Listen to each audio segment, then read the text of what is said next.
হয় মানে কি এইখিনি আচলতে প্ৰত্যেক বছৰেই আহে চৰাইখিনি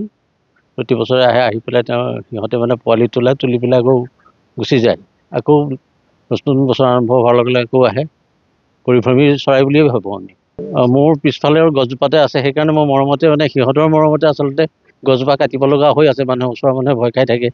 ভাঙি পেলাই সিহঁতৰ মানে ঘৰত পৰে বুলি কিন্তু মই সেই চৰাইখিনিৰ কাৰণে মই মানে গছডাল কাটিবলৈ মন কৰা নাই গতিকে চৰাইখিনিও আহি পেলাই জিৰাব ক'ত তেনেকুৱা ওখ গছ নাই সেইকাৰণে মই গছজোপা ৰাখি থৈছোঁ ইয়াত প্ৰায় এতিয়া হাজাৰটো চৰাইটো হৈ যাব কাৰণ হাজাৰ হ'ব কাৰণ আকৌ